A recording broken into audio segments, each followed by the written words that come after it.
The threats started small, notes slid under her office door, and signed emails with vague warnings, social media DMs that vanished before she could show them to anyone. At first, Margaret Whitmore laughed.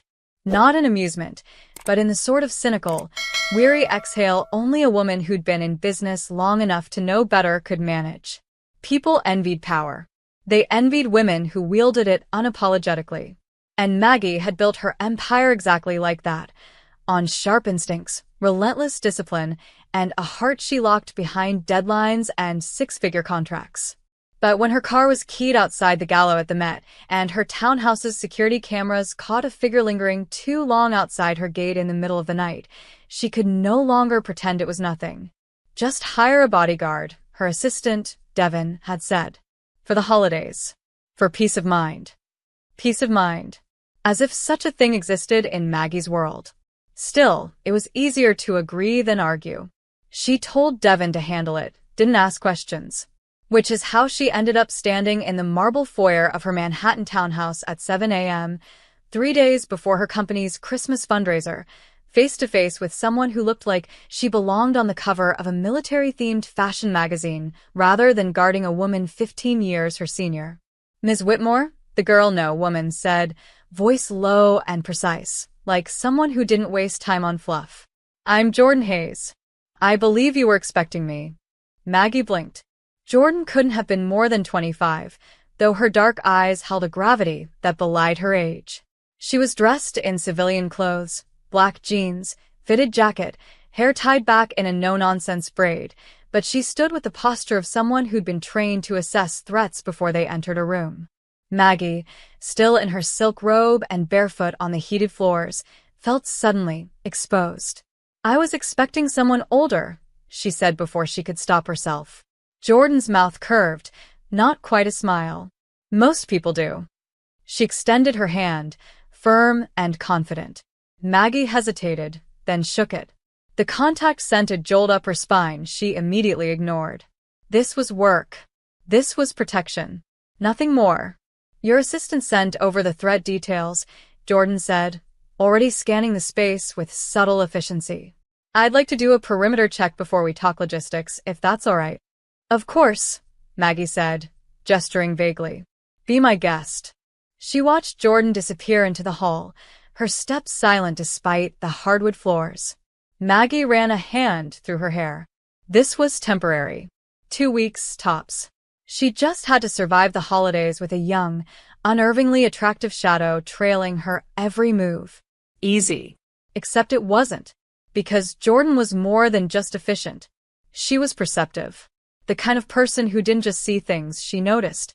By that evening, she'd already suggested improvements to the house's security system, changed Maggie's schedule to limit exposure, and found a blind spot in the back garden Maggie hadn't even known existed. She didn't smile often, but when she did, it was quick and devastating. Maggie found herself lingering in rooms she didn't need to be in just to watch her work. On the second day, Jordan caught her staring. "You okay, ma'am?" "That damned ma'am." "Yes," Maggie said, too quickly. "Just tired." "I can adjust your evening routine if you'd like," Jordan offered. "Add another buffer between events." "You've been overextending." "I'm not overextended." Jordan tilted her head, unreadable. "Sure." Maggie turned on her heel before she could say something foolish. Or ask how Jordan had figured out in 48 hours what her closest friends hadn't managed in 10 years. That night, she couldn't sleep. She told herself it was because of the threats. The security. The mounting pressure of the fundraiser. It wasn't. It was the memory of Jordan's hand briefly on her lower back as she guided her into the car. The brush of her arm when they passed in the hallway. The way her gaze lingered sometimes, like she saw right through Maggie's carefully curated armor. She was too young. It was inappropriate. Dangerous. And Maggie hadn't felt this alive in years. It started with a click. Faint, barely audible. Maggie was seated in her home office, going over the schedule for the charity gala, her reading glasses perched low on her nose, a glass of untouched wine by her hand. The clock had just crossed midnight. She wasn't expecting sleep. Not lately. The click came again, this time louder, sharper. It didn't belong. Not to the usual settling sounds of her old townhouse, nor to the whir of the HVAC or the distant traffic outside. Her eyes flicked toward the window. The streetlights bled amber across the frosted glass, but nothing moved. Still, the hairs on the back of her neck rose. She reached for the panic button Jordan had insisted she keep within arm's reach and pressed it. Not even 20 seconds later, Jordan burst into the room. No knock. No hesitation. Just boots on wood, a blur of black moving with lethal grace. What happened? Jordan asked, gun drawn, her eyes already scanning. There was a noise. Near the back window. It sounded like, "Stay here." Jordan didn't wait for confirmation. She vanished into the dark corridor, steps impossibly quiet. Maggie stood, pulse hammering in her throat. She hated this feeling, being vulnerable, being watched, not being in control. But more than that, she hated the knowledge that without Jordan, she would have dismissed the sound as nothing. And maybe it was nothing. But something about the way Jordan moved, the tension in her shoulders, the precise way she cleared each room, told Maggie that it didn't feel like nothing to her. 10 minutes passed. 15. Maggie paced. The house felt cavernous. Too large. Too empty. She kept her hand wrapped tightly around the stem of her wine glass, as if it might anchor her. Finally, Jordan returned. I checked the whole perimeter. No sign of forced entry, but there's a boot print in the snow by the garden door. Fresh. Maggie's chest tightened. You're sure it's not the groundskeeper? He doesn't come this late. And the print's deep. Heavy. Whoever it was, they lingered. Maggie swallowed hard. What now? I'll review the camera feeds. But I want you to stay downstairs tonight. The second floor has too many blind spots. I'll secure the library, fireplace, no windows behind you, heavy doors. It's the safest room until I can verify everything. You want me to sleep in the library? Not sleep. Just wait. You won't be alone. Maggie raised a brow. You're staying with me. It wasn't a question. Jordan nodded. Until I'm sure it's clear. Maggie wanted to argue. Wanted to maintain some illusion of independence, of not needing to be protected. But the truth was, she didn't want to be alone either. Not tonight. 10 minutes later, they were both in the library. Jordan had moved a thick armchair close to the hearth, built a fire with swift, practiced hands, and positioned herself by the doorway, vigilant, silent. Maggie sat across from her, watching the flames dance. The flickering light softened the angles of the room, the dark wood, the shelves filled with titles she barely had time to touch anymore. It also softened Jordan's features, casting her in gold and shadow. Maggie sipped her wine. Do you always sleep in doorways? Only when I care about what's behind them. Maggie looked up sharply. Jordan's tone hadn't shifted. It was calm, matter of fact, but something about the words made the air heavier between them. You don't seem rattled, Maggie said. Someone may have tried to break in. Not the first time I've dealt with stalkers or threats. Is that meant to comfort me? Jordan shrugged. It's meant to tell you I'm trained for this. You're safe with me. Maggie let the silence stretch. You talk like someone twice your age. I was forced to grow up fast. Maggie tilted her head, studying her. What happened to you, Jordan? Jordan's eyes flickered to the fire, then back to her.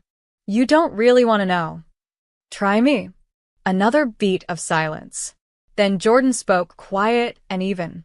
I joined the military at 18 to get out of a home that didn't want me. My father said no one would ever take a queer girl seriously, least of all in combat. I spent 4 years proving him wrong. Saw things I can't unsee. Came back older, angrier, better trained, but not better healed. That took longer. Still does. Maggie's throat tightened. She hadn't expected an answer, let alone one so raw. I'm sorry, she said. Don't be. It brought me here. To guarding middle-aged editors during the holidays?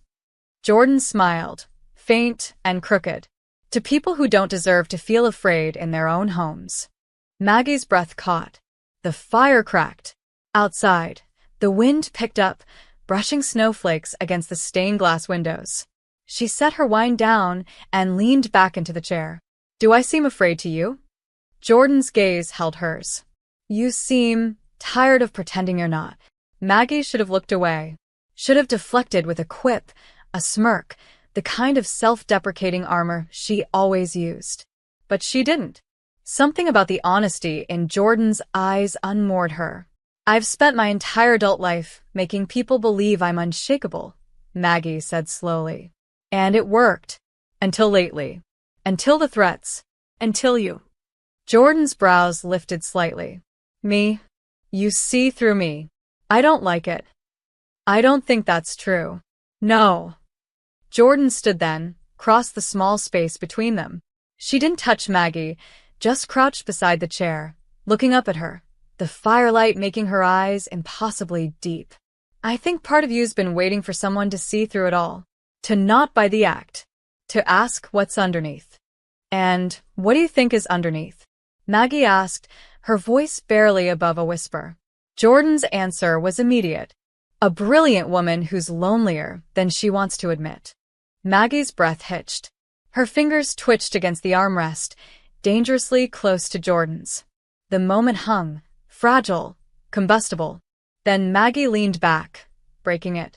You're good at this, she said, voice sharper than she intended. Getting people to open up. That's part of your training too. Jordan didn't flinch. No. That part's just me. Silence. Long and loaded. The fire popped. Finally, Jordan rose. Get some rest, Ms. Whitmore. I'll keep watch. She returned to the doorway, eyes forward, stance alert. But Maggie could feel her presence now, like a gravitational pull across the room. She closed her eyes, but sleep didn't come for a long, long time. The morning after the incident, Maggie awoke to the faint scent of cedar smoke still lingering in her clothes. She'd slept restlessly on the leather couch in the library, wrapped in a thick cashmere blanket Jordan had draped over her sometime during the night. When she stirred, Jordan was already gone, presumably checking the grounds again or combing through security footage. It wasn't even 6 a.m., and yet the city beyond the frosted windows had begun its relentless churn. But inside, the townhouse still held the breathless quiet of a night that hadn't quite released its grip. Maggie sat up slowly, her neck stiff, her thoughts even more so. Last night had cracked something open in her. She wasn't sure if it was Jordan's quiet intensity, the way she listened without trying to fix, or the unbearable tenderness of being seen so completely. But it unsettled her. And Maggie Whitmore hated being unsettled. She was halfway through her first coffee when Jordan returned, fresh from the cold, cheeks flushed and eyes sharper than the winter wind. Good morning, Jordan said simply, as if they hadn't peeled each other open like pages of an unfinished novel in front of the fire. Perimeter's clear. No new prints. No tampering with the cameras. Whoever it was last night didn't come back. Maggie nodded, careful not to meet her eyes for too long. That's good. I still want extra coverage during today's event. The charity brunch is public. High exposure. You'll be with me the entire time. Isn't that enough? Jordan walked further into the room, her movements measured but intense, as always. Not if whoever's behind this is getting bolder. They're testing boundaries. Starting with your home. Next might be your reputation. Or something worse. Maggie let out a sigh, bracing her palms against the countertop. This was supposed to be the calm part of the year. December used to mean lights and music and writing bonus checks. Now I'm waiting for something to explode.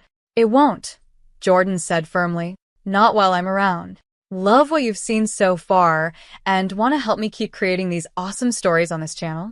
Then subscribe and hit the bell. Your subscription supports the channel and makes sure you get more exciting stories. Something about the way she said it, low, certain, almost fierce, sent a shiver down Maggie's spine. Not fear. Anticipation. Later that afternoon, the ballroom at the St. Regis buzzed with quiet elegance. Crystal chandeliers caught the pale light filtering through tall windows. Waiters moved like ghosts, carrying trays of champagne and hors d'oeuvres. Maggie moved among the crowd in a deep forest green suit, her posture effortlessly poised, every word calculated. She was in her element. Almost. Jordan, dressed in a sleek black ensemble that was barely distinguishable from the venue's private security, stayed close, too close, and Maggie was acutely aware of it. Of her presence. Her eyes. Her breath on the back of her neck when she leaned in to whisper. Two men near the far wall. One's been watching you since you entered. I'll intercept. How do you know he's not just admiring my impeccable tailoring? Maggie murmured, a teasing smile brushing her lips. Jordan didn't take the bait. He doesn't blink when you move. That's not admiration. That's calculation. Maggie's smile faltered. Jordan moved away without waiting for permission, gliding through the crowd like a storm on silent feet. Maggie watched her go, heart kicking harder in her chest. Within minutes, Jordan returned, her face unreadable. Just a blogger looking for scandal. Said he had a tip you were secretly dating a female senator. He was hoping for a quote. I deleted the photos he tried to take. You deleted his photos? He handed over the phone voluntarily after I explained his options. Maggie blinked. Remind me never to piss you off. Jordan's expression softened slightly. Noted. For the next hour, Maggie tried to focus on the event. She gave a short speech, shook hands, smiled at cameras. But her awareness of Jordan didn't dim. When she shifted, Maggie felt it. When she scanned the room, Maggie followed her gaze. And when she stepped too close while guiding Maggie past a dense cluster of guests, her hand brushing the small of her back, Maggie nearly forgot how to breathe. They ended up in the hotel's side corridor, dimly lit, blessedly empty, after the last photo op. Maggie leaned against the cool marble wall, exhaling sharply. This is getting out of hand. The threat. You. Jordan froze. Me? Yes, Maggie said, her voice low and trembling. You walk like the room belongs to you. You look at me like you see things no one's supposed to. And every time you touch me, even by accident, I feel like the floor's gone. Jordan took a careful step closer. Then stop pretending you don't want it. Maggie swallowed hard. You're half my age. 21 years and some months. I counted. That's not a reason. No. It's an excuse. Another step. The air between them thickened, pulsed. Maggie's voice broke. This can't happen. Then tell me to back off. I can't.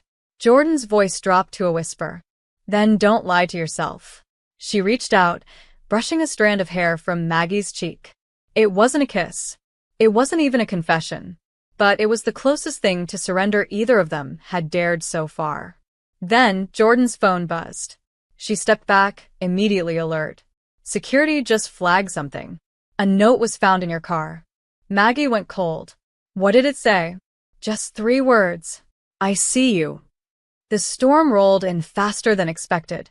By the time they returned from the event, the sky had already gone gunmetal gray and the first heavy flakes began to fall, coating the city in a silence that felt more like suspense than peace. Jordan had been on edge ever since the note. She hadn't said much on the ride home, but Maggie could feel the change in her. Her shoulders tighter, her eyes scanning more sharply, her hands flexing subtly against her thighs.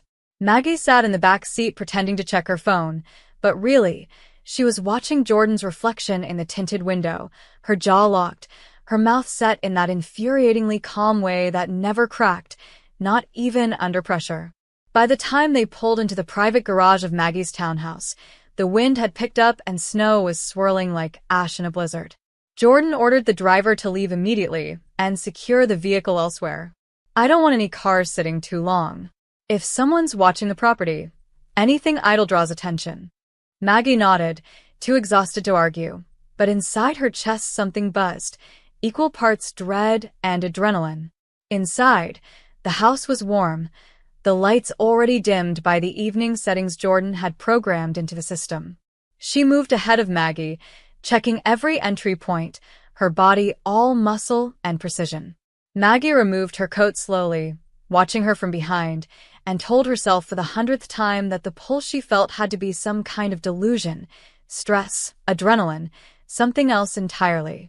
But when Jordan turned and caught her looking, neither of them looked away. There's more snow coming, Jordan said. A lot. They're shutting down several city streets, and airports are grounding flights. So we're stuck in here. For at least the next 24 hours, yes. Maggie raised an eyebrow. You sound like you're delivering a prison sentence. Just making sure you're prepared. Maggie moved past her, brushing close enough that their coats nearly touched, and she didn't miss the way Jordan's eyes followed her. I've endured longer winters, she said, walking toward the living room. But I admit this one is unusually well armed. Jordan didn't smile, but her voice dipped, unmistakably warm. Good. I plan to be. Hours passed. The snow piled high against the windows, muting the world outside. Maggie tried to focus on her work, but her mind wandered. To the note. To the strange way she felt more vulnerable in her own home than anywhere else. But most of all, to Jordan. Jordan, who moved like a storm held back by sheer will. Jordan, who watched everything and yet gave nothing away. Jordan, who had made her feel something under that mistletoe-like tension since the first moment she'd stepped through the door. After dinner, silent, cautious, unbearably charged, they found themselves in the den, the only room Maggie hadn't designed for company. It was smaller, cozier, filled with personal things. A faded photo of her parents on the shelf. A stack of worn books by the fireplace. The scent of old paper and wood polish lingering in the air. Maggie curled into the corner of the long leather couch, blanket over her legs, a glass of scotch balanced in one hand. Jordan stood nearby, arms crossed, silent. You don't sit much, do you? Maggie asked, her voice softer than usual. Sitting is slower to react, Jordan replied. You don't relax much either. Not when I'm on duty. And when you're off duty? That made Jordan pause. For the first time, she looked genuinely unsure. It's been a long time since I've been off duty. Maggie tilted her head. You're safe here. You could sit. Just for a minute. Jordan hesitated, then finally moved closer, choosing the opposite end of the couch. She didn't lean back. She didn't sprawl. She perched like someone still ready to bolt at any moment. But she was closer now. And in the quiet, with only the sound of the wind and the occasional snap from the fire, something shifted. You really think this person is dangerous? Maggie asked after a long silence. I think they're escalating. I don't like the timing. The gala's in 4 days. Exactly. The more public your schedule gets, the more they'll know how to move around it. Maggie sipped her drink. You always think 10 steps ahead? I was trained to. That must be exhausting. Jordan glanced at her. It's lonelier than exhausting. Maggie wasn't prepared for that answer. Her heart twisted, sharp and sudden. You keep saying things like that, she murmured. Like you're trying to get under my skin. I'm not trying, Jordan said quietly. You're already under it. Maggie froze. Jordan shifted slightly, turning toward her, and the blanket between them rustled like something sacred. I should go back to patrol, Jordan said, but didn't move. Maggie's voice cracked. Or you could stay. Just a little longer. The silence that followed was thick and breathing. Jordan didn't move away. She leaned back slowly, resting against the cushion, her body now fully facing Maggie. Their legs weren't touching, but they might as well have been. Maggie set her glass down with a soft clink and met Jordan's gaze. You have this way of making me forget how old I am. You say that like it's a bad thing. It is. Or it should be. You're not a child. Not intimidated. Not confused. You're 24. And you're radiant. That word. Maggie exhaled, shaky and uneven. Jordan's hand moved, just slightly, and her fingers brushed Maggie's over the edge of the blanket. Maggie didn't pull away. She couldn't. I don't do this, she whispered. Not with employees. Not with anyone, really. You don't do what? Feel this much. Want this much. Jordan's eyes searched hers. Then maybe it's time you did. The words landed like thunder.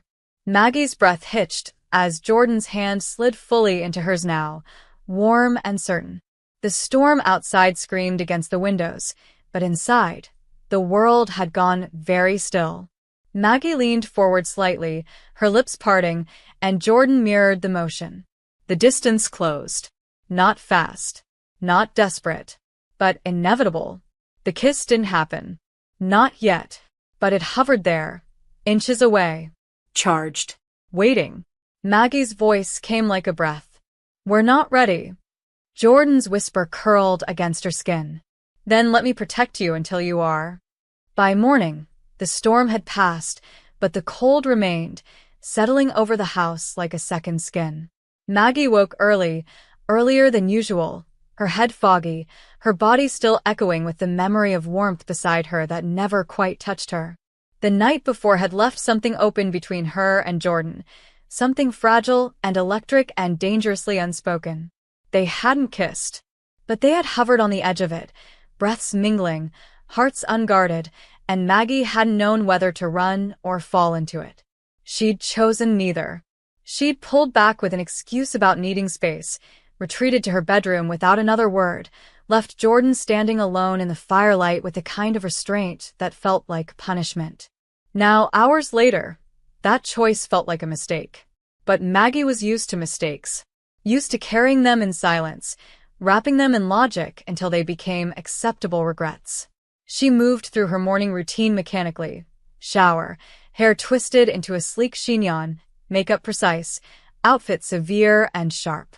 Her reflection didn't betray her, but inside, she was restless. She found Jordan already in the kitchen, leaning against the counter with a tablet in one hand and coffee in the other. She looked unaffected. Or maybe just practiced at pretending, the same way Maggie was. Morning, Jordan said without looking up. Perimeter's clear. I'm reviewing satellite imaging. I want to cross-check against last night's movement around the property.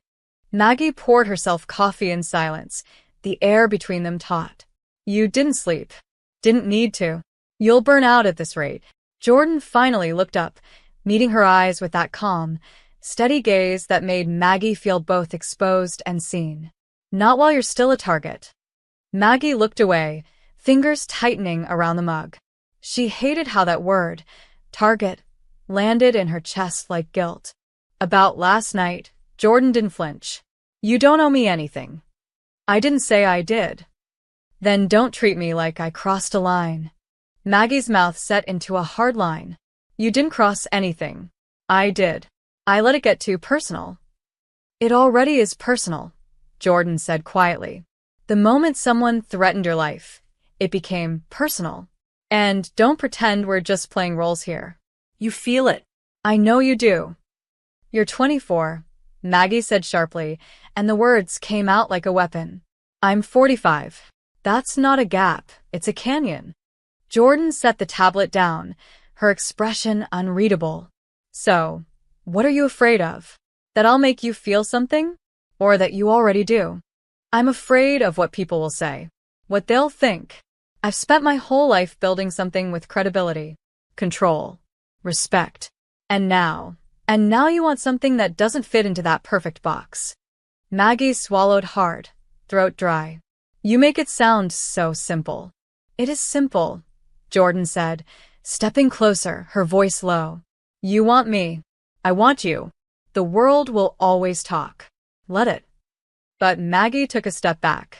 Not because she wanted to, but because her fear still held her tighter than any desire could. You don't understand what it's like to be a woman at my age in this position. Everything I do is scrutinized. Judged. Laughed at if I'm too cold. Dismissed if I'm too warm. A woman half your age gets admired for confidence. A woman my age gets called a bitch for the same thing. I've worked too damn hard to be taken seriously, and I won't throw it away for a crush. This isn't a crush. Then it's worse, Maggie snapped, voice cracking. Because I can't afford to feel this way. Not about you. Not now. The silence that followed felt deafening. Jordan didn't move. Didn't argue. Just stood there, breathing slow, shoulders tense. Understood, she said finally, voice clipped. Then she turned and walked out. Maggie didn't stop her. She stood in the kitchen alone, heart pounding, regret already sinking into her bones. It was better this way. Cleaner. Safer. Except it wasn't. Because less than 3 hours later, Maggie heard Jordan shouting her name. She was in the upstairs study, sorting through donation reports for the gala, when Jordan's voice cut through the quiet like a blade. Maggie dropped the folder, heart leaping, and rushed downstairs to find Jordan standing by the glass doors leading to the back garden. Her hand was clenched, jaw tight. "Look," she said. Maggie followed her gaze. The snow outside had been disturbed. Not by footsteps. By something else. A drone. Small, black, unmoving now, nestled in the middle of the pristine snow. It had dropped a small object just feet from the door. Maggie opened it with trembling fingers, a note folded tightly, sealed with clear tape. 3 words again. "She's not safe." Maggie's stomach dropped. "When did it happen?" 10 minutes ago. I just saw it on the camera feed. It came low and fast, barely tripped the sensors. I was scanning the front perimeter. They timed it perfectly. They got into our airspace? They got close enough to send a message, Jordan said, voice dark. And this one wasn't for you. It was for me. Maggie turned sharply. What? She's not safe. They're talking about you. They're watching me, seeing how close I've gotten. This isn't just about threatening your life. It's about using you to get to me. Maggie felt the room tilt. But why? Why you? Jordan hesitated. There are people from my past. Enemies I made in service. People who don't forget. And now, I've made myself visible. Attached myself to someone high profile. That makes you vulnerable. You should leave, Maggie said instantly, panic spiking. If this is about you, then you're putting me at risk. I'm not going anywhere, Jordan said, stepping closer, voice trembling now with something raw. Do you hear me? I chose this job. I chose you. And if someone's trying to scare me into running, they're going to be very disappointed. But if you stay and they come for me, then I'll stop them, Jordan snapped. With every breath I have. I would die before I let anything happen to you. The words dropped between them like a thunderclap. Maggie stared at her, throat thick. Don't say things like that. Why? Because it's easier if I keep it impersonal. Jordan took one step closer.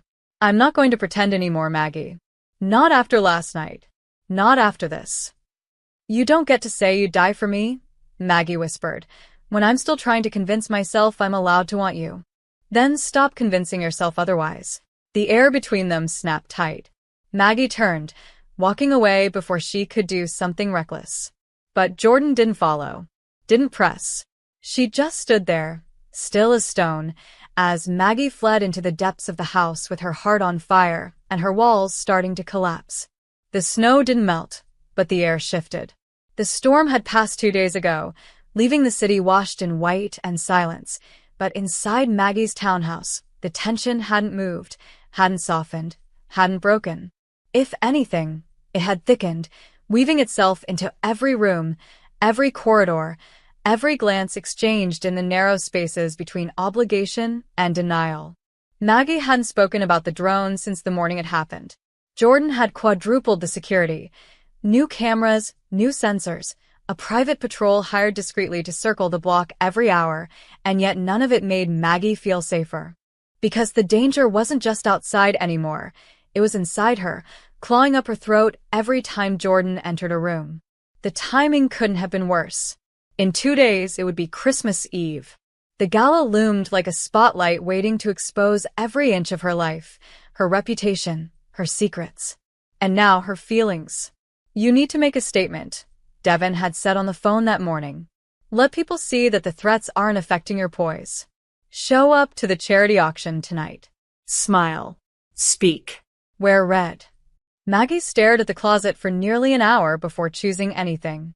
She settled on a crimson velvet dress, high neckline, long sleeves, elegant but sharp. Controlled.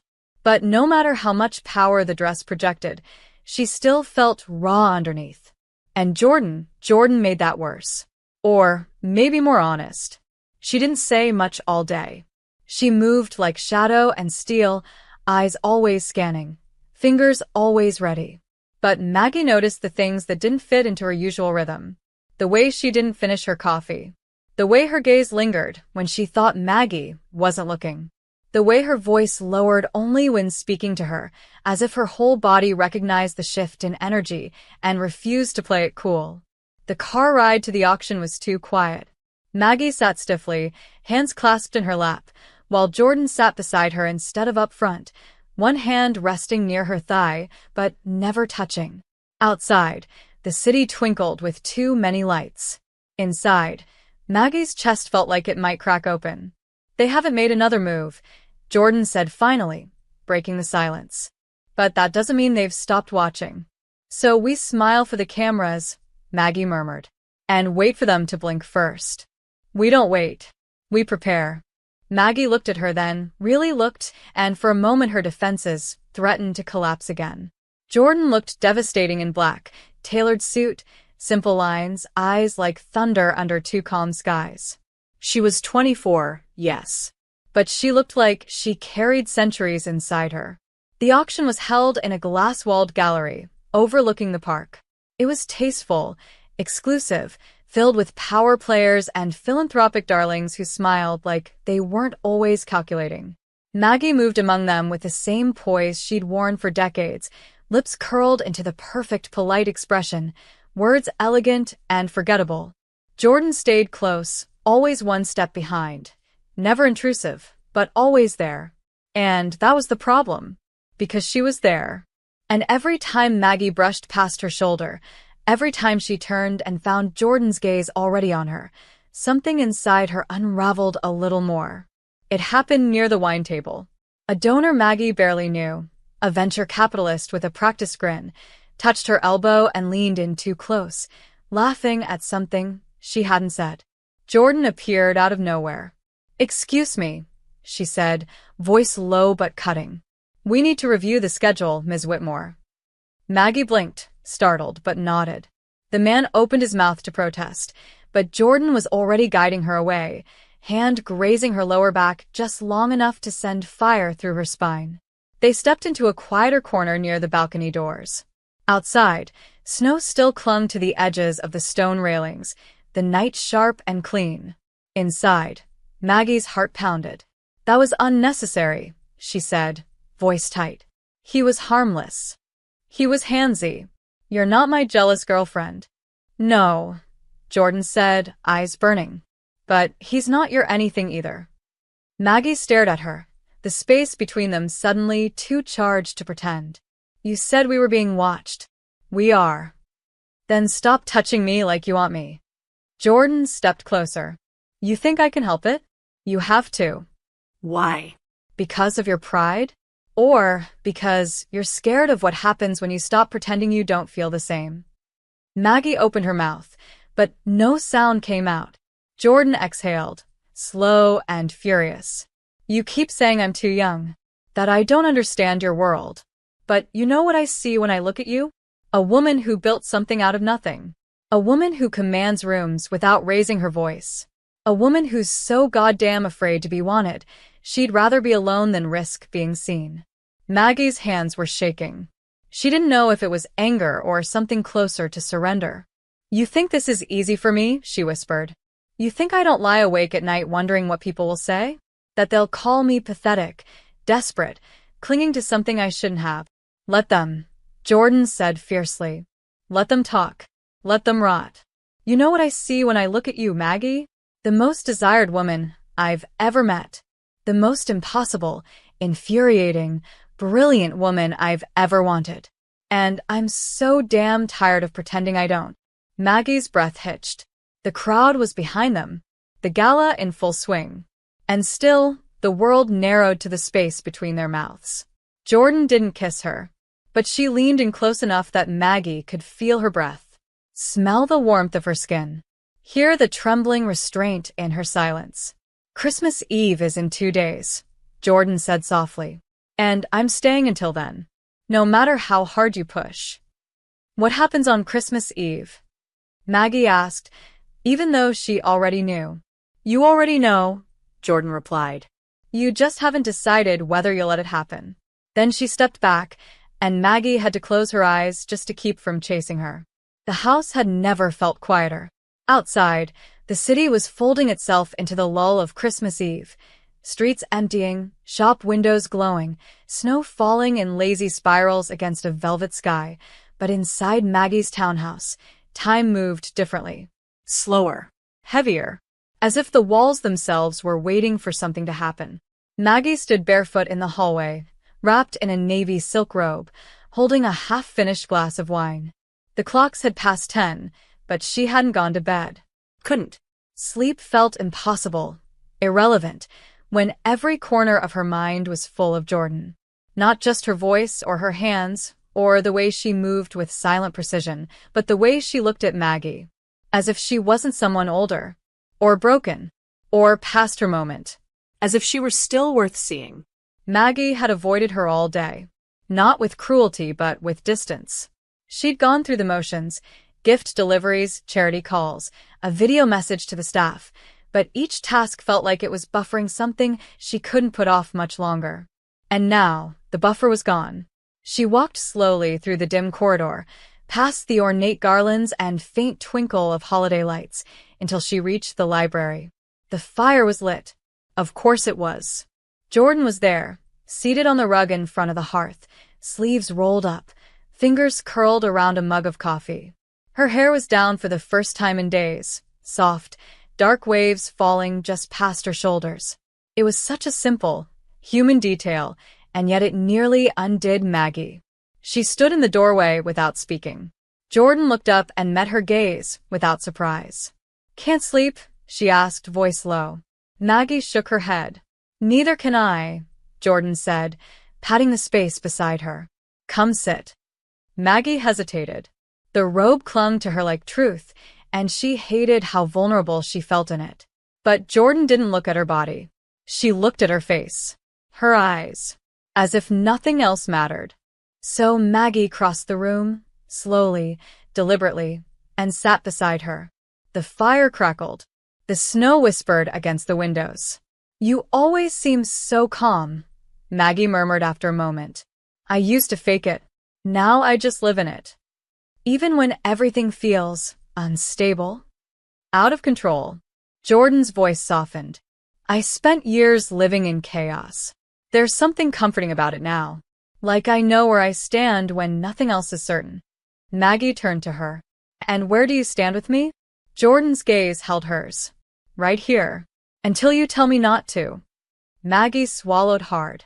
"I should have told you days ago. About how I feel. About what I want. But every time I get close, I hear this voice in my head, telling me it's foolish. That I'm too old. That it's inappropriate. That I'm embarrassing myself. Then you need to start listening to a different voice. Like yours? Like the one inside you that wants to live again." Maggie closed her eyes. "I don't know how." Jordan reached out slowly, fingers brushing Maggie's hand. "Then let me show you." They sat there, fingers barely touching, until Maggie leaned her head back against the couch and whispered, "There's a sprig of mistletoe above the archway." Jordan looked toward the doorway, then back at her. "That an invitation? It's a warning." "For who?" "Me." Jordan shifted closer. "Then maybe it's time to stop running." Maggie turned her face slowly toward hers. The world outside disappeared. The years. The fear. The rules she'd lived by. None of it mattered. Not here. Not with her. Their lips touched. Softly. No rush, no desperation. Just heat and honesty, and the kind of ache that came from too much restraint. Maggie's hand moved to Jordan's neck, fingers curling there, and Jordan deepened the kiss just slightly, enough to make Maggie tremble. It wasn't fireworks. It was fire. Slow, growing, consuming. When they broke apart, foreheads resting together, breaths shared in the silence, Maggie whispered, "What happens now?" Jordan smiled against her lips. "Now you stop pretending you don't want me. And I stop pretending I can keep my distance." Maggie opened her eyes. "This changes everything." "Good," Jordan said. "Because everything needed to change. It should have felt like peace." The morning after the kiss, the house was quiet, touched by the faint gold of winter sunlight filtering through frost-covered windows. The fire had burned low overnight, casting sleepy shadows across the walls, and the scent of pine and cinnamon from the garlands lingered in the air. Maggie lay awake in her bed, fully dressed but motionless, one hand resting near her mouth as if she could still feel the imprint of Jordan's lips. The night before replayed in slow, electric loops. The kiss, the warmth, the terrifying relief of letting go, and the fear that followed. That, especially, wouldn't leave.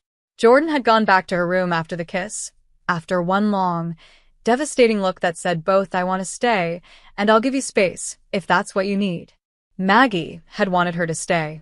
God, she had.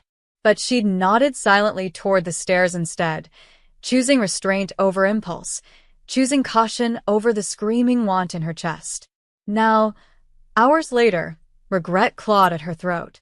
Not because of the kiss, but because of what it meant.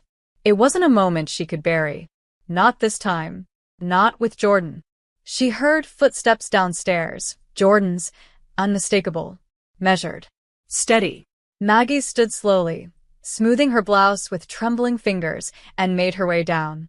She found Jordan in the kitchen, hair pulled back, sleeves pushed up, one hand wrapped around a mug of black coffee, the other resting lightly on the marble counter. Her eyes lifted the moment Maggie entered. No smile, no greeting, just a soft, quiet acknowledgement that something monumental had shifted between them. Maggie didn't speak right away. She poured herself coffee, avoided Jordan's gaze, then leaned back against the opposite counter and took a slow sip. "Are we going to pretend it didn't happen?" Jordan asked, her voice low. Maggie met her eyes, and for a moment, everything she felt surged dangerously close to the surface. "No," she said. "But I don't know how to make sense of it yet." "You don't have to," Jordan replied. "You just have to stop fighting it." Maggie exhaled, bitter and soft. "I'm not used to wanting things I'm not supposed to have." Jordan crossed the space between them slowly, deliberately. "Then let me be the first exception." Maggie didn't pull away when Jordan's fingers brushed hers. But she didn't lean in either. She just stood there, torn between everything she'd built and everything she was on the verge of destroying. "I'm scared," she admitted finally. Jordan's hand closed gently around hers. "So am I." "But I want this anyway." Maggie didn't answer. Couldn't. Because in that moment, her phone buzzed. Sharp. Urgent. She pulled it from her pocket and froze. No message. Just a photo. A single image. Her. And Jordan. Standing together in the library from 2 nights ago. The fire behind them. Their hands nearly touching. The angle was tight, intimate, like it had been taken from inside the house. Maggie's breath caught. "Jordan," she handed over the phone. Jordan's expression darkened instantly. "This angle, this isn't from a drone. This is close. Inside. Inside." Maggie's voice rose, panic curling in her chest. "You think someone got in?" "No," Jordan said quickly, already moving. "No one breached last night. I checked every door, every window. But this picture, this means someone was here. Or they left something here."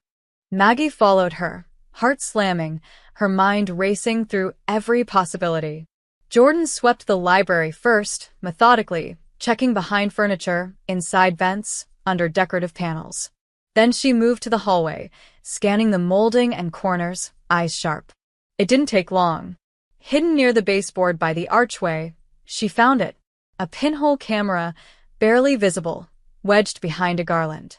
She ripped it out with a sharp twist. "They've been watching us." Maggie's stomach turned. "How long?" "I don't know. But long enough to see that we've gotten close. Long enough to want to use it against us." Maggie sat down hard on the couch, the weight of it all crashing over her. "They have proof. They can leak this. Twist it. Turn it into something it's not." "What is it, Maggie?" Jordan asked quietly. "Because I know what it is to me. But if you're going to start pretending again, don't," Maggie snapped. "Don't make this about whether I care." "I care." "That's the problem." Jordan stepped forward. "Then say it." "I kissed you," Maggie said, voice cracking. "And I'd do it again. 100 times. 1,000.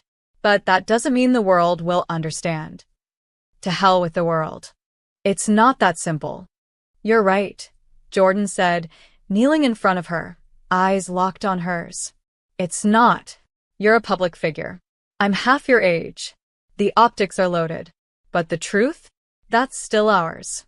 And whoever is behind this isn't about love. This is about control. Fear. And I won't let them use that to destroy something real. Maggie felt her throat tighten. What if they release it? Then we handle it together. And what if it ruins everything I built? Then maybe what you built needs to make room for what you're becoming. Maggie stared at her, tears threatening now, lips parted but unable to speak. Jordan reached out, brushing her cheek with the back of her hand. Let them come. Let them try. But don't you dare hide from me again. Maggie closed her eyes. I don't want to hide. I just don't know how not to.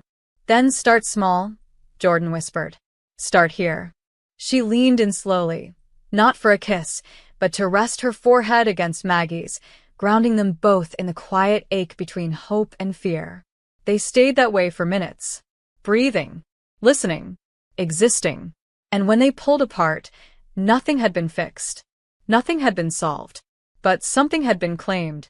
It had been less than 20 minutes since Jordan walked out the door. The silence she left behind was unbearable. Maggie had been pacing ever since, unable to focus, unable to sit still, unable to do anything except replay their last conversation in her mind like a warning she hadn't understood soon enough. Jordan had said she needed to chase the lead herself, that waiting for another message, another intrusion, was surrender.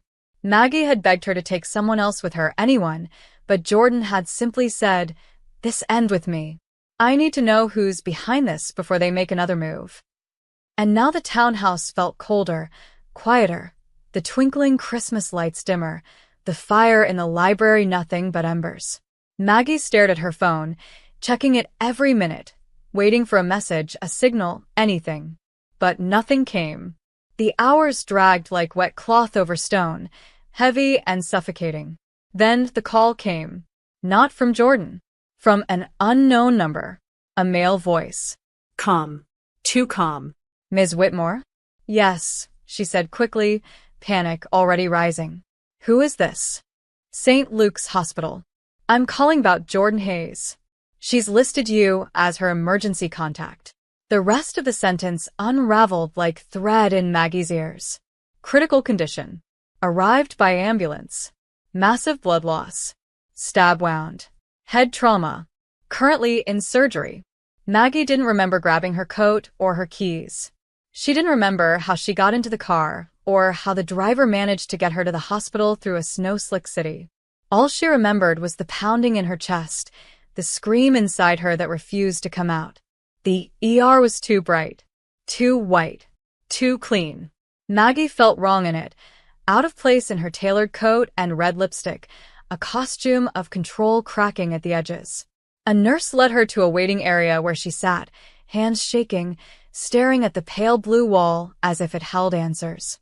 Jordan's name was written on a clipboard at the nurse's desk. Maggie read it over and over. Her name, the only thing tethering Maggie to the moment. Minutes passed. Then an hour. Then 2. A doctor finally approached, surgical cap, blood still on the edges of his gloves. She made it through, he said. We had to stabilize the bleeding and relieve pressure on the brain. There's a concussion. Broken ribs. A knife wound to the side, narrowly missing the liver. But she's alive. She's strong. Maggie's knees nearly gave out. The doctor placed a hand on her shoulder. She's unconscious, but stable. You can sit with her if you want. Maggie wanted to laugh. If she wanted. It wasn't want anymore. It was need.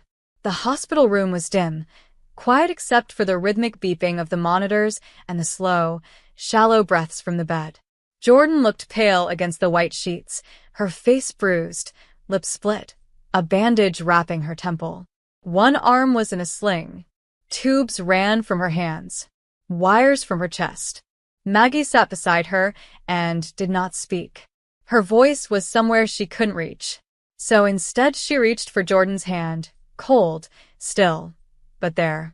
She curled her fingers around it, brought it to her lips, pressed a kiss to the bruised knuckles and whispered, You came back to me broken, but you came back. That's more than I deserve. The hours bled into night. Maggie didn't leave the room. She didn't answer calls. She didn't check emails. The world outside had no meaning. All she could do was stare at Jordan's still face and remember the first moment she saw her. The way she stood in that foyer with confidence too big for her age. The way she saw through every wall Maggie had built. The firelight in the library. The whisper under the mistletoe. The quiet promise. Let me protect you. You stupid, beautiful woman, Maggie whispered, tears finally slipping down her cheeks. I told myself I didn't need this. That I didn't need you. But I was wrong. I've never needed anything more. The monitors beeped steady, unchanging. Maggie leaned closer, resting her forehead against the edge of the bed. I never told you. I thought I was too old to feel this. To want something so badly it scared me. I thought I had too much to lose. But now I realize the only thing I could lose that matters is you. A soft sound made her freeze. A breath. A shift. Maggie looked up. Jordan's eyes fluttered open. Her brow furrowed slightly, and her voice was raw, broken. Maggie. Maggie was already up, already holding her face, already brushing tears off Jordan's cheeks with shaking hands. You're okay. You're okay. Oh my God, Jordan, I'm here, Jordan murmured. Hurts like hell, but I'm here. Don't move. Don't you dare move. You're safe. You're safe now. Jordan blinked, then her hand twitched weakly, reaching for Maggie's. They tried to kill me. I know, but I saw him. Maggie stilled. Who? The one who's been watching. Following. It's not random. It's targeted. It's about you. It was never just me. Tell me everything, Maggie whispered. Jordan closed her eyes for a moment, then opened them again. He used to work with my unit. Dishonorably discharged. Blamed me. He saw me protecting you and decided that hurting you would be the way to hurt me. Maggie's blood turned cold. Why didn't you tell me before? I didn't know it was him. Not until I saw his face last night. Is he still out there? Yes, Jordan whispered. And he knows I care about you. That's why he'll try again. But this time, he won't be so patient. Maggie didn't hesitate. Then I'm done hiding. Done pretending. I'm staying with you. And when this is over, I'm not wasting another second running from what we have. Jordan gave a faint, pained smile. About time. Maggie leaned in and kissed her forehead, slow and tender. You're not alone. Not anymore. The world looked different when you knew the person you loved might have died because of you. Maggie sat in the hospital room the next morning, hair unkempt, face bare, still in the same clothes from the night before. She hadn't left Jordan's side. Not for food, not for rest, not even when the nurses insisted she take a break. There was a steel in her spine now that hadn't been there before, something sharper than fear, harder than grief. Jordan was resting again, her breathing even, but the bruises on her face told a story Maggie would never forget. Every time she looked at them, rage and guilt pulsed through her like electricity. She couldn't erase the way Jordan had looked in that hospital bed the moment she arrived, broken, pale, still bleeding. And she couldn't forget the sound of Jordan's voice when she whispered he'll try again. Maggie had lived her entire life in control. Every room she entered, every interview she gave, every word she published, precise, measured, unshakable. But now she realized that control had always been an illusion, because one man with a grudge had shattered it in a single night, and the woman who had taken a blade for her was lying unconscious in a bed that smelled like antiseptic and slow death. She stood quietly and pressed a kiss to Jordan's forehead again, lingered there, whispered, "I love you," into her skin like a secret only the two of them would ever hear. Then she walked out, her heels echoing through the corridor like a war drum. No more hiding. No more pretending. She would face this head-on. And she would end it. Back at the townhouse, Devin was waiting. He'd been managing communications, turning away reporters, handling the press blackout. But the moment he saw Maggie, something in his expression shifted. "You look different," he said carefully. "Are you okay?" No, she answered, her voice low and clear. But I will be. She walked past him and into the library, stripped off her coat, rolled up her sleeves, and sat at the desk. I need everything we have on Jordan's military history. Unit details. Disciplinary reports. Any name that ever crossed paths with her. Especially dishonorable discharges. Devin blinked. You're activating our investigative team? I'm activating me. And you're going to help. Maggie, this isn't your world. It is now. There was no room for debate in her voice. Devin nodded slowly, stepping into place beside her like a soldier falling into formation. For the next 6 hours, Maggie did what she did best. She hunted with words. With facts. With cold, clinical precision. Reports were pulled. Old military files decrypted. Background checks run. And then, finally, a name surfaced. Daniel M. Kerrigan. Former unit liaison. Dishonorably discharged for misconduct, including abuse of authority and threats against fellow soldiers. One of them being Jordan Hayes. There was no proof of direct involvement in the attack, not yet, but Maggie didn't need more proof. She had instinct, and rage, and resolve. She forwarded the file to a private contact at the NYPD, an old friend she'd once helped bury a scandal in exchange for a lifetime favor. It was time to cash in. The response came back faster than she expected. We'll keep eyes on him, the message read. But if he moves, you'll know first. Maggie closed the laptop and stared at the fire for a long moment. Her hands trembled, not from fear, but from the magnitude of what she was finally allowing herself to feel. She loved Jordan. Fully. Viscerally. Without a plan. Without an exit strategy. And if Kerrigan came near her again, he wouldn't be facing a bodyguard. He'd be facing a woman with everything to lose and nothing left to fear. That night, she returned to the hospital, stepped into Jordan's room as quietly as possible, only to find her awake, barely but awake. Jordan turned her head, a ghost of a smile tugging at her lips. You look like hell. Maggie let out a soft laugh, tears stinging her eyes. Good. I want to match you. Have you been here long? Long enough to know I never want to be anywhere else again. Jordan's eyes softened. I'm sorry. Don't, Maggie whispered, sitting beside her, taking her hand. You almost died. And the only thing I've thought about since is how I never said what I should have. What's that? Maggie leaned in, brushed her lips gently across Jordan's knuckles. That I love you. Not in secret. Not in fear. Not behind closed doors. I love you, Jordan Hayes.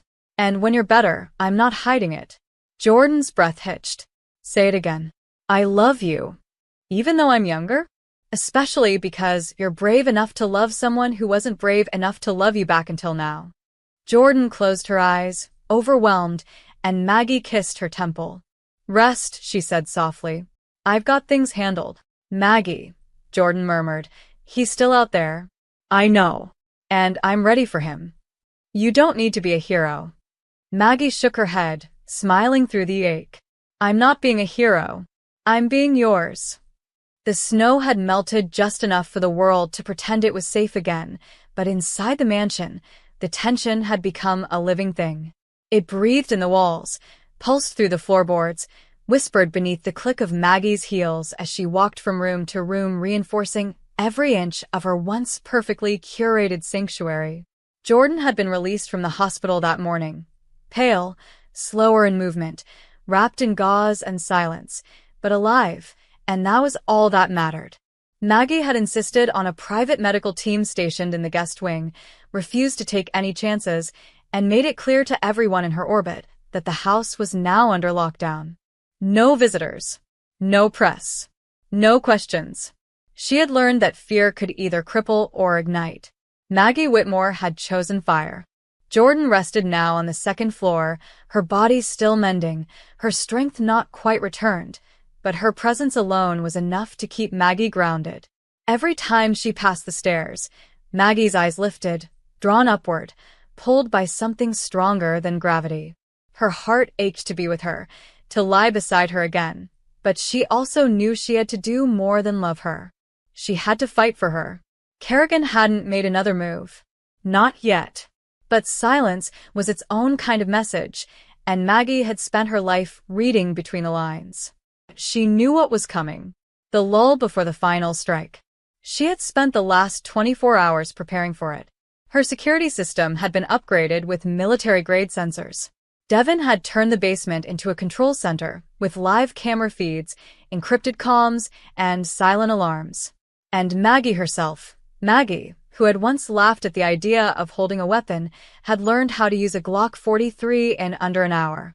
She didn't want to be helpless again. Not ever. The fear was still there, curling at the edges of her ribcage, but it no longer controlled her.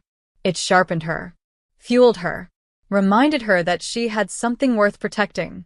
That night, after checking the perimeter twice, Maggie returned upstairs to find Jordan awake, sitting upright with a soft blanket over her lap, her body still stiff, but her eyes alert.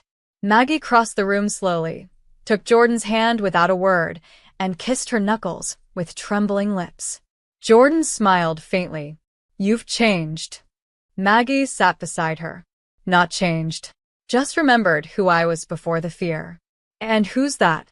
"A woman who doesn't run from things she wants." Jordan reached up with her good hand, brushing Maggie's cheek. "You still want me?" "More than I've ever wanted anything." "Even with the danger?" "Especially because of the danger." Jordan's expression flickered, part pride, part concern. "You've taken on too much." "I haven't taken on enough," Maggie corrected gently. "You bled for me. Almost died. And the only thing I've done is hide. That ends now." She stood, walked to the window, looked out at the city blinking like a distant heartbeat. "He's coming. I can feel it." "Then let me be ready when he does." "You need to heal. And you need to stop thinking I'm made of glass." Maggie turned back. "You're not made of glass. You're made of iron." "But I've spent so long letting people protect me, I forgot what it means to protect someone else." "Maggie, if I'd acted sooner, maybe you wouldn't have gotten hurt." "I'm not making that mistake again." Jordan looked at her with something deeper than admiration, something close to awe. "I've never seen you like this." "That's because no one's ever touched this part of me before." That night, she didn't sleep. She stayed in the control room with Devon, reviewing the footage from the perimeter, listening to every sound the monitors picked up. At 3:42 a.m., one of the cameras blinked. Then another. Then a third. Devon's voice was sharp. "We've got movement. Back garden. Blind spot. Northwest corner." Maggie was already moving, gun at her side, heart pounding. Devon tried to stop her. "Wait. We call the police. They won't get here in time." She took the service stairs down to the ground floor, heart thudding like thunder, pulse thick in her ears. She moved through the house with the silence Jordan had taught her. Every step deliberate, every breath controlled. She saw the shadow first. Tall. Broad. Moving near the hedge wall. The power flickered. Not enough to shut anything down. Just enough to signal he's here. Maggie stepped outside. The cold hit her like a slap, but she didn't flinch. She raised the gun with both hands and called out, voice steady. "You have exactly 3 seconds to show your face." The figure froze, then moved forward into the moonlight. Daniel Kerrigan, older than she expected.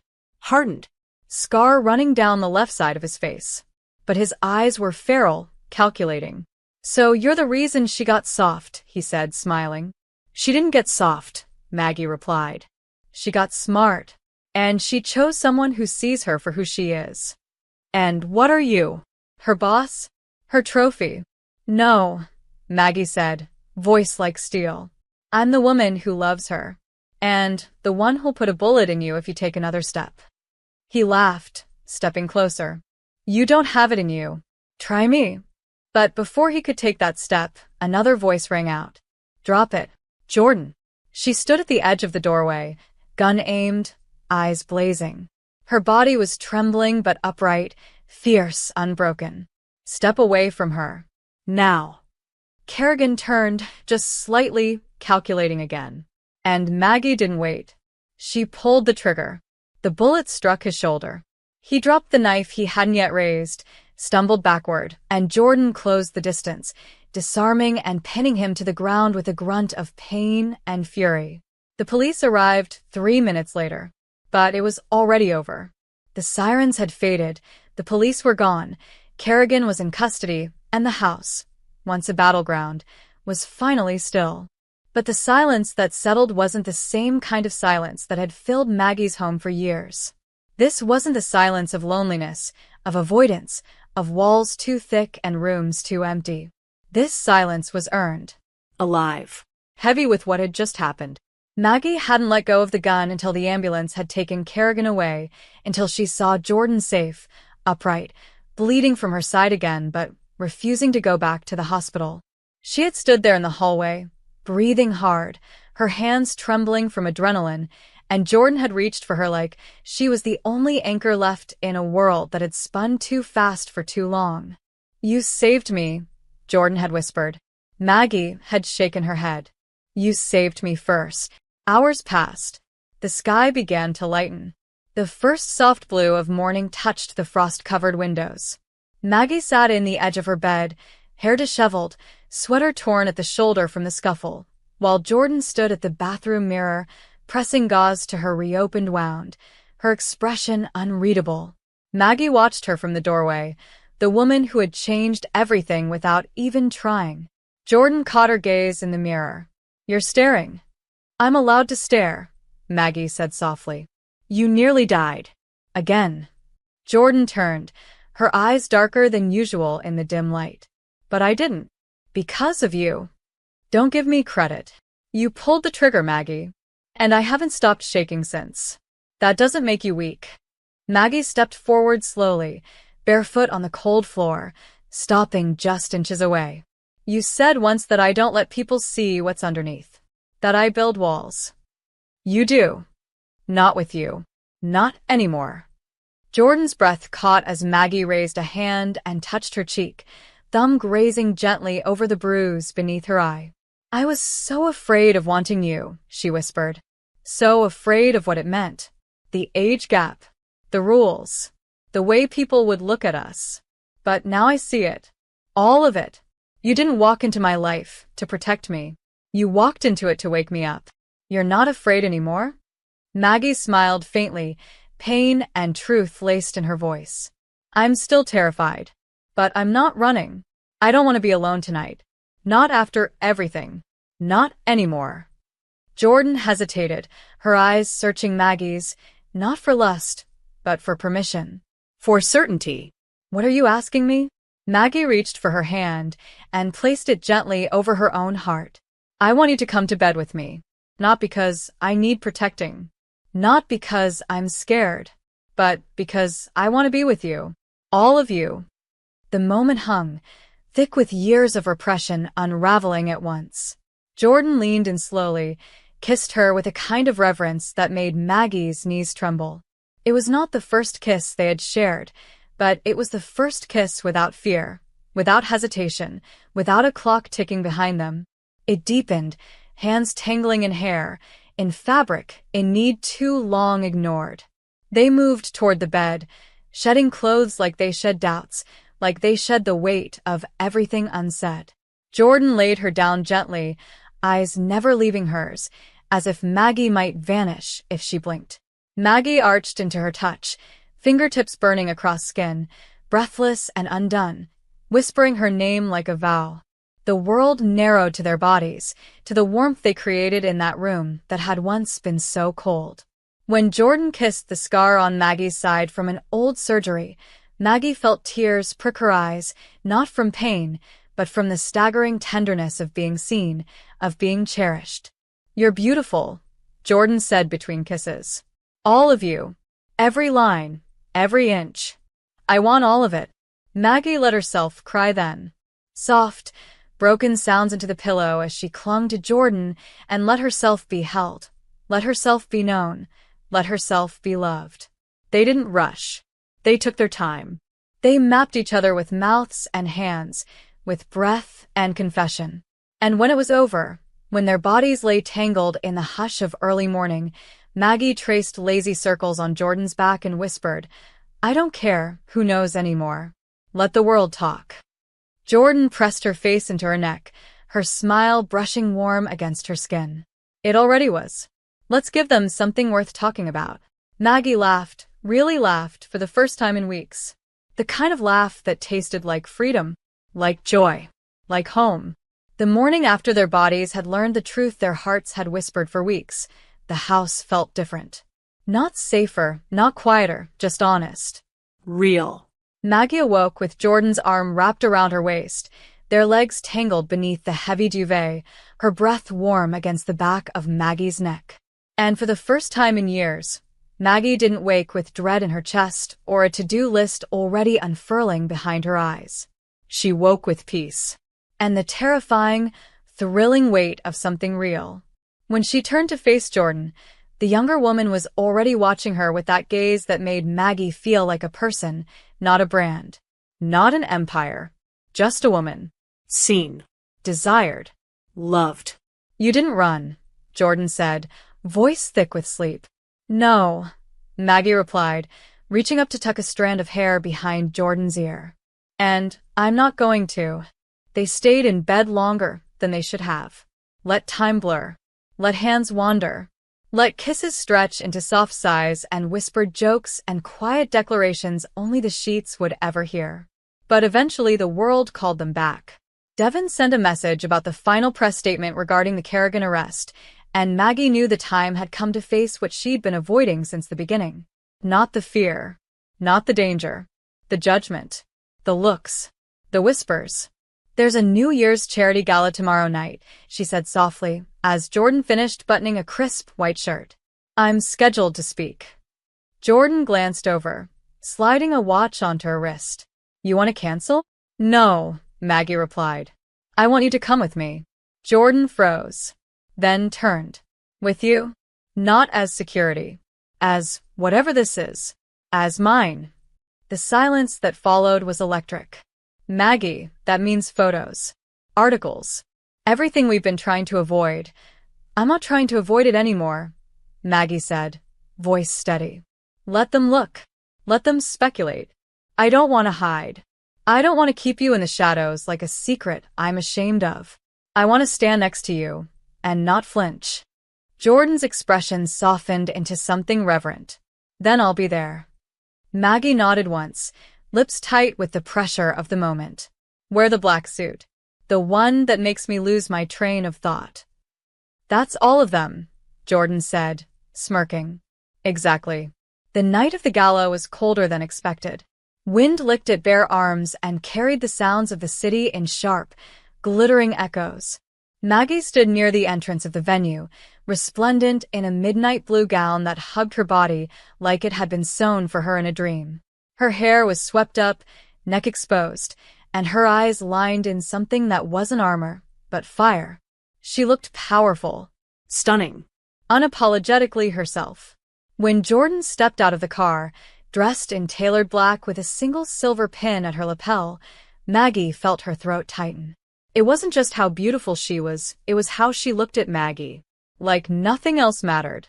Like the world could end, and she'd still be standing there, holding space for her. Cameras flashed. Reporters called her name. And when Jordan reached for her hand, gently, slowly, asking without words, Maggie didn't hesitate. She took it. Their fingers interlocked. Flashbulbs popped like fireworks. A few gasps. A few murmurs. And then the world kept turning. Inside the venue, heads turned. Some people smiled. Some frowned. A few whispered behind napkins and clutched their pearls like a scandal had walked through the door. Maggie felt every single glance. But Jordan's hand never left hers. When she stood at the podium, Maggie took a breath and looked down at the cards she had written. Then she looked past them, into the crowd, and finally, into Jordan's eyes. For most of my life, I believed that power meant never needing anyone, she began. I built a company. A name. I earned my place in rooms full of men who didn't want me there. And I wore my solitude like a medal. But recently, I learned that real strength isn't about standing alone. It's about choosing who you'll stand beside. A ripple moved through the audience. She smiled. So this year, I'm starting over. Not in business. In love. In courage. In honesty. I'm choosing not to hide. Jordan's gaze burned into her from across the room. Pride. Love.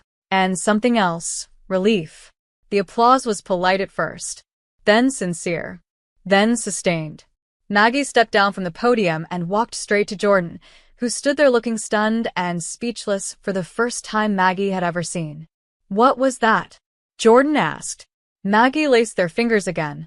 That was me saying I love you. In front of everyone. You're insane. Maybe. But I'm yours.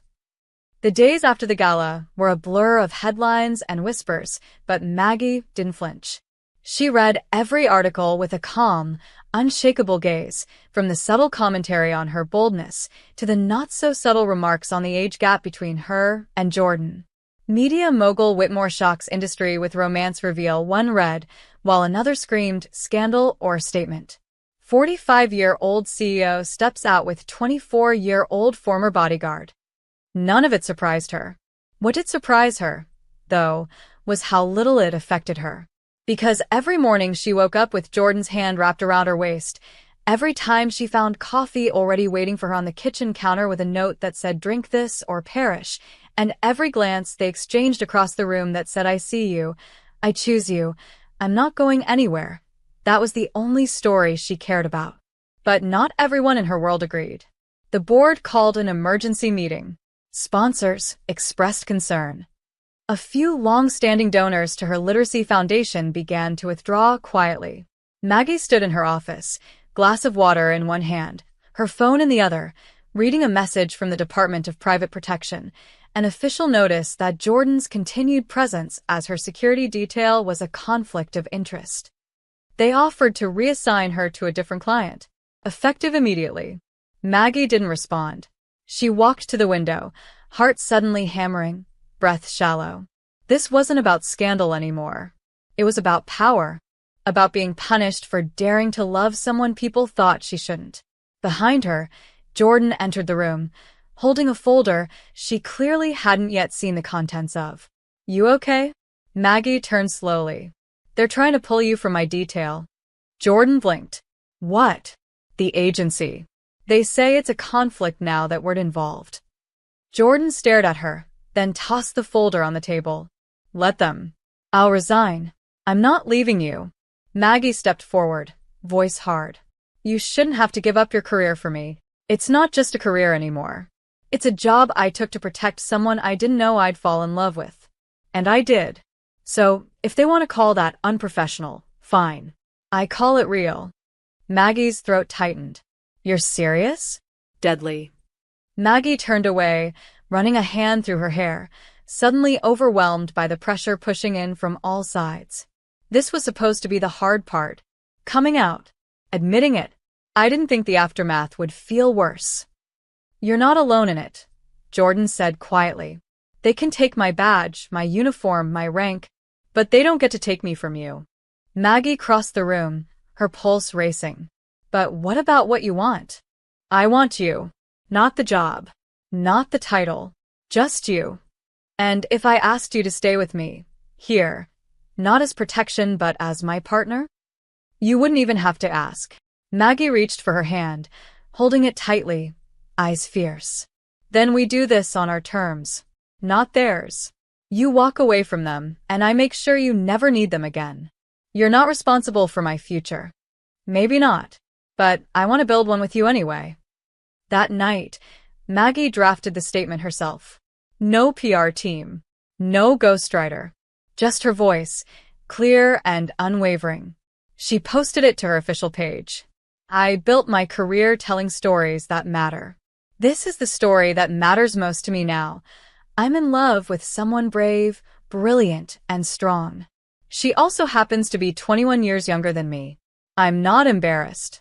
I'm not ashamed. I'm proud. We're not asking for permission, just space to live freely. Within minutes, the post exploded. Support poured in. Celebrities, former staff, readers, women from around the world writing thank you for not hiding. Of course, there were critics, but their voices were drowned out by something louder, love. Maggie turned off her phone and walked to the garden, where Jordan stood near the frosted trees, bundled in one of Maggie's coats, watching the stars appear. Maggie wrapped her arms around her from behind, resting her chin on Jordan's shoulder. "Still sure you want this?" Jordan leaned back into her. "Never been more sure of anything. They'll keep trying to pull us apart, then let them try. And if they succeed?" Jordan turned, cupped Maggie's face with both hands, and kissed her like she was anchoring her to the earth. "They won't." The new year arrived without permission, slipping through the cracks of a quiet evening like a whispered promise. There were no crowds, no champagne towers, no camera flashes or gloved hands pretending not to judge. Just soft music playing from the vintage record player in Maggie's living room, a fire burning low, and the sound of Jordan's laughter echoing through the halls of the house that had once felt like a fortress but now, finally, felt like a home. Maggie stood in the kitchen barefoot, holding a wine glass with one hand and watching the way Jordan moved, loose, relaxed, barefoot as well, in one of Maggie's old Oxford shirts that fit her too loosely in the shoulders and perfectly everywhere else. Every time Maggie looked at her, something ached. Not from pain, but from the overwhelming relief of having her still here, still alive, still hers. There had been no more threats. No strange packages. No midnight visitors or drone sightings. Kerrigan had disappeared into the system and neither Dellis had heard his name since. The world had calmed around them. And yet, inside Maggie, everything had shifted. Love had never felt like this before. This solid, this sacred. Jordan turned, holding a small plate with slices of brie and crackers, and raised an eyebrow. "You're staring again." "I warned you I would," Maggie said, walking over to take the plate. "Especially when you wear that shirt. So, I should never give it back." "You were never going to." Jordan leaned in, brushed a slow kiss against Maggie's jaw, then pulled back just enough to whisper, "Do you regret it?" "Which part?"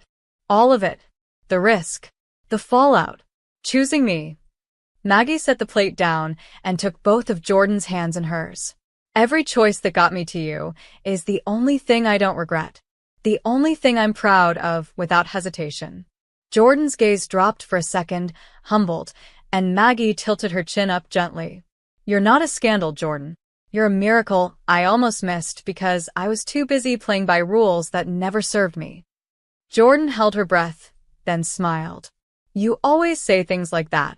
"Like what?" "Like you're writing your vows without even knowing it." The room stilled. Maggie blinked. "Is that what you want?" Jordan stepped back, just slightly, just enough to create space between them. She reached into her back pocket and pulled out a small velvet box. Maggie froze. "Jordan, you almost died," Jordan said softly. Twice.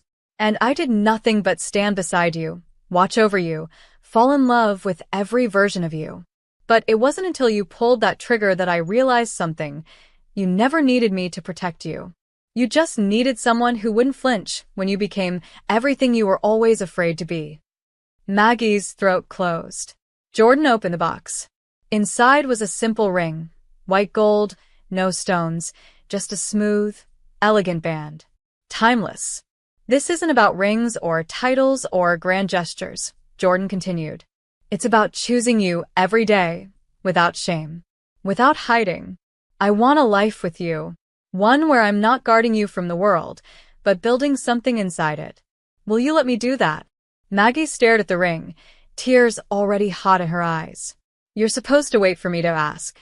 "You've never waited for anyone," Jordan said, grinning. "Why should I?"